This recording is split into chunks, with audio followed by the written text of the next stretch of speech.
Hot Talk 99.5.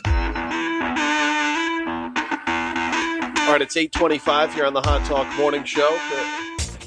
As you heard during the national news break, and well, if you've been paying attention to the news cycle at all over the last couple of weeks, really heating up this week has been the situation some 5,000 miles away from where we're talking here this morning, the border with Russia and Ukraine, and the potential for a Russian invasion. And we got a pretty good update yesterday from Maria at the Consumer Choice Center, a Ukrainian based out of the UK, who kind of gave her perspective on it, and we're going to continue to build off that conversation as we move through the next hour, Dave. That's right. Dr. Joseph Fitsanakis, who is a professor at Intelligence and Security Studies at CCU, who has done a lot of stuff as far as this region is concerned. Professor, thanks for joining us today. Appreciate it. Good morning. Good to be here. Absolutely. I mean, I looked at your bio here, and there's so many different questions, so many different angles that we can go into.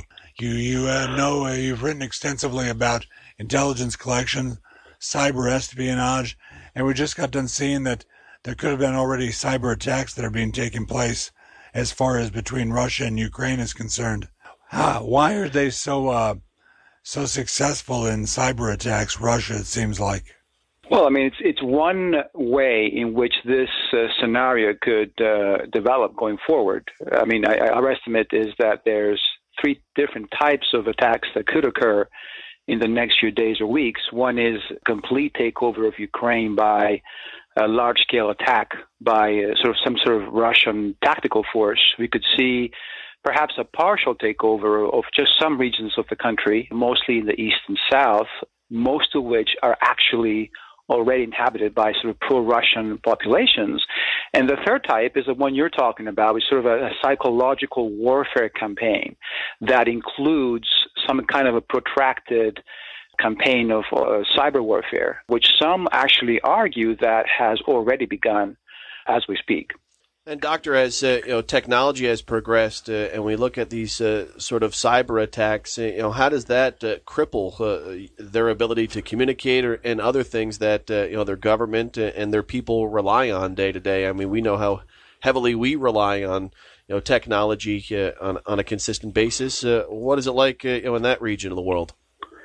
Well, I'm glad you bring this up. I think people tend to discredit this as less dangerous or less threatening than an actual military campaign. But as you mentioned, our societies are so networked today that considering the effects of an attack of this kind, if it's large scale, something like the equivalent of a carpet bombing in cyberspace, then you would leave a country like Ukraine, which is quite networked, with computers and the internet and so on and so forth, a lot of services, and basically the life of the country depends on this type of activity. It would leave it resembling something like a post-nuclear attack landscape, really, with hundreds of thousands of casualties, basically a nation that is falling apart at the seams. Well, we've seen a lot of things that have been out there, such as, ransomware, et cetera, that have been very successful on a small scale. But, it's almost kind of sounds like a James Bond novel. But can the next, super criminal out there maybe cripple an entire economy by taking out a computer system or cyber hacking through into a country? I think the problem is not so much individual criminals or individual, as we call them, non-state actors. It's actually groups of criminals that get hired by governments, and that gives them financial impetus to conduct cyber operations, but also it gives them a lot more resources and a lot more time, and even so the collective skills of a large force, not just individual small groups of people, but actually hundreds and hundreds of people working on a single target at times, that is seen by the nation that hires them as an important target. Dr. Joseph Fitsanakis with us here this morning. He's a CCU professor of intelligence and security studies. Doctor, you had mentioned a little while ago that if they do, invade the eastern part of Ukraine, there are some pro-Russia groups in that area that would help aid them in all of this. Yesterday, we spoke with a young woman who's from Ukraine, and she had mentioned the demographic sort of divide there, in that the younger population, given that the nation is relatively new, the younger people are more westernized and they want to see a free and independent Ukraine as compared to some maybe older folks who grew up under the the Iron Fist and maybe, as you said, some pro-Russia groups involved in all of this. Can you talk about that divide as far as the demographics go in that nation?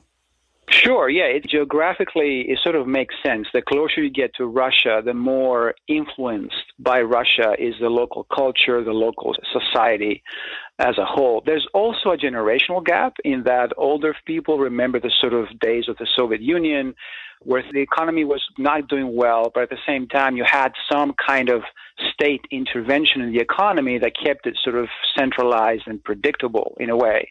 Well, these days are gone, and so they remember kind of those days with some kind of nostalgia. So, but that's the older folks. The younger folks definitely want a more of a westernized and pro-European way of life. And that divide is something the Russians have done a very, very good job exploiting, which is why they have quite a bit of support in the eastern parts of the country. The more west you go, the less pro-Russian the population becomes. Now, and that's why I argue that if the Russians are going to attack, it probably is going to start at the eastern part, because that's where they have the largest pro-Russian population. It's a lot easier to invade a country and occupy it if the local population is on your side. Dr. Joseph Fitsanakis, who's a professor of intelligence and security studies at CCU. Professor, I was just reading that actually there's a brand new security conference that's getting underway in Munich. The United States is sending a large delegation there. What kind of things do you think they're going to be talking about at this security conference? I mean, I think everybody recognizes that the potential of an attack is actually growing by the day, I would say by the hour. The important thing for your listeners to remember from this conversation is that the likelihood of a Russian attack is not certain, but it's definitely growing. It's not decreasing, it's increasing. And I think the conference that's going to be underway is going to try to convince the Russians that attacking the country doesn't make logical or practical sense. I mean, think about this. If the Russians were to invade all of Ukraine, so not just the eastern part, the pro-Russian part, but all of Ukraine, they may be walking into a scenario that resembles what America experienced in Iraq, where it was easy to take over the country militarily, but then what do?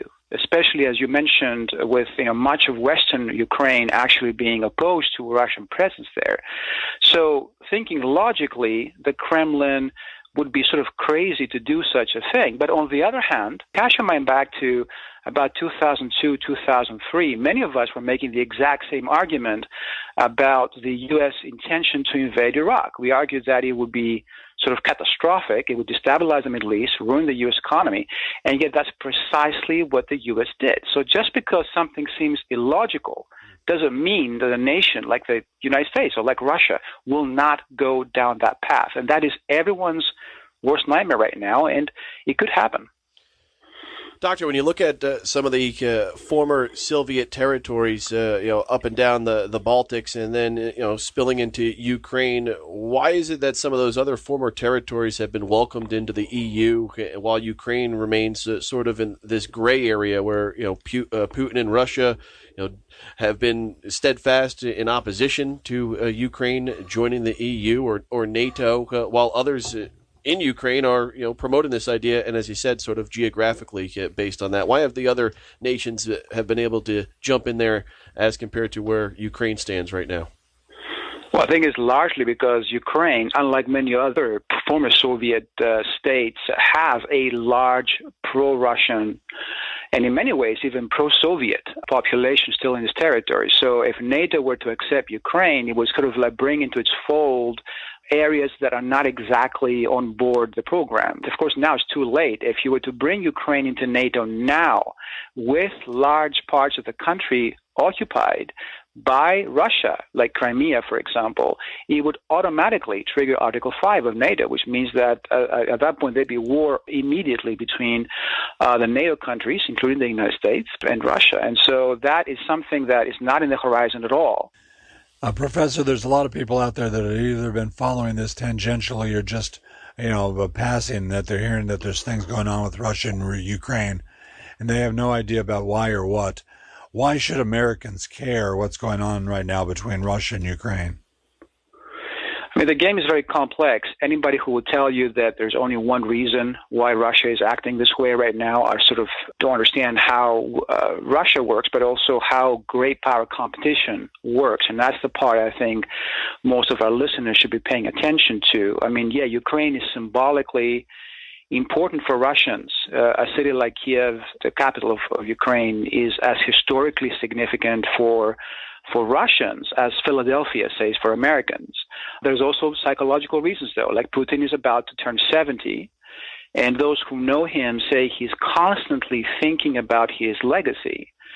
He also sees, I think, Ukraine as an easy way to sort of unite Russians behind him. But if that's true, that he's thinking about his legacy, he doesn't like to back down, the question is this: if Ukraine is today, what's going to happen tomorrow? And don't forget that one thing that people, I think, are not paying enough attention to is that right now China is watching very carefully at this. And the big question China has is, how is the U.S. going to respond to a potential takeover of Ukraine by Russia? Is it going to respond militarily? Is it going to respond forcefully? Sanctions? What exactly is going to happen? Because China is looking at Taiwan.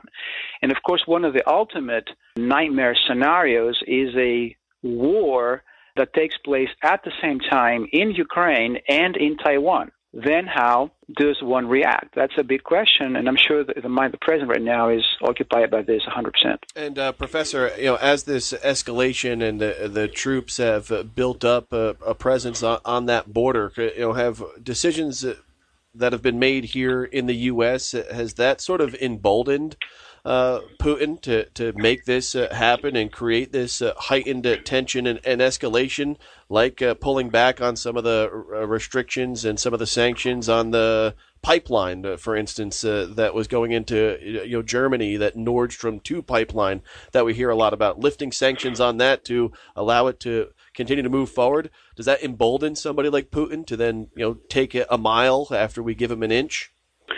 I really think what's emboldening Putin right now is the division that he sees in the United States. I mean, the Russians are paying a lot of attention to domestic American politics.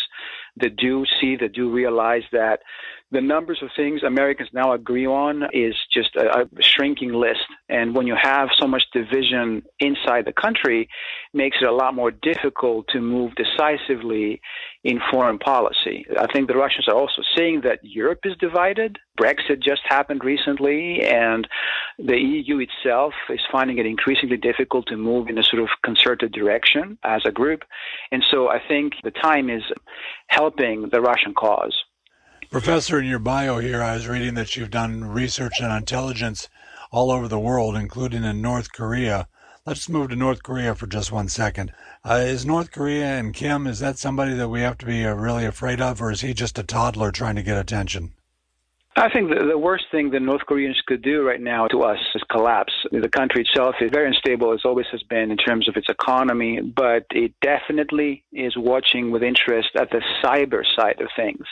The North Koreans have one of the most developed cyber forces in the world. They pay a lot of attention to this now for 20 plus years. And if this is going to materialize in a cyber type direction, when you're going to see not necessarily a tactical attack with military forces, but some kind of a cyber warfare scenario, North Koreans are definitely watching that with interest. It's these kinds of types of developments that take a topic like cyber from the realm of just theory to actually watching to see what happens in real life. And that's how you then adapt your technology, you adapt your strategy, and you adapt even your tactics to adjust to the new sort of reality. I think what we're seeing right now in Ukraine and Russia is sort of the new norm, a very aggressive Russia, a very unstable Europe, and a world community that is not quite sure how to respond to these types of developments.